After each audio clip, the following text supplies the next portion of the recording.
আসসালামু আলাইকুম রহমতুল্লাহি ওয়া বারাকাতুহু। আশা করি আল্লাহর রহমতে সকলে অনেক অনেক ভালো আছেন।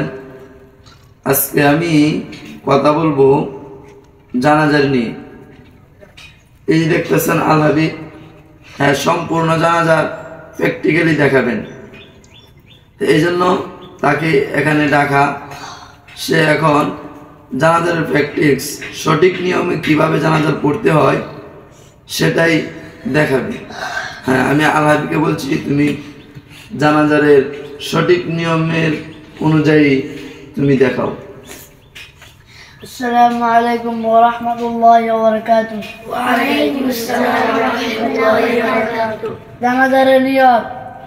আমি এই নিয়মের পিছনে ফরজে কিফায়া 4 তাকবীরে শহীদ জানাজার নামাজ আদায় করে যাচ্ছি। আল্লাহু আকবার।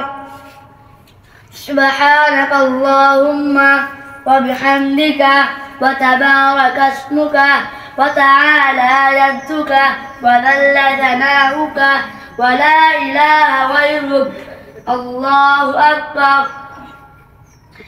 اللهم صل على محمد وعلى آل محمد كما صليت على إبراهيم وعلى آل إبراهيم إنك حميد مجيد.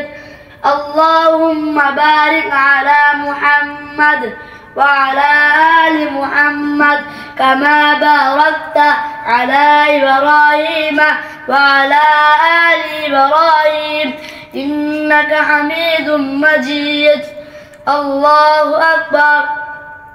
اللهم اغفر لحينا وميتنا وشاهدنا وغائبنا وصغيرنا وكبيرنا وذكرنا وأنثانا.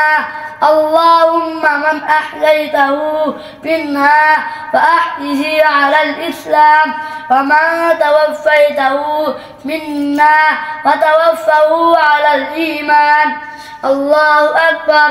السلام عليكم ورحمة الله. السلام عليكم ورحمة الله. মাশাআল্লাহ, অনেক সুন্দর হয়েছে। আপনারা যারা সঠিক নিয়মে জানাজারের নামাজ না পারতেন তারা এই ভিডিওটির মাধ্যমে শিখে নেবেন ইনশাআল্লাহ। আসসালামু আলাইকুম রহমতুল্লাহি ওয়া বারাকাতুহু।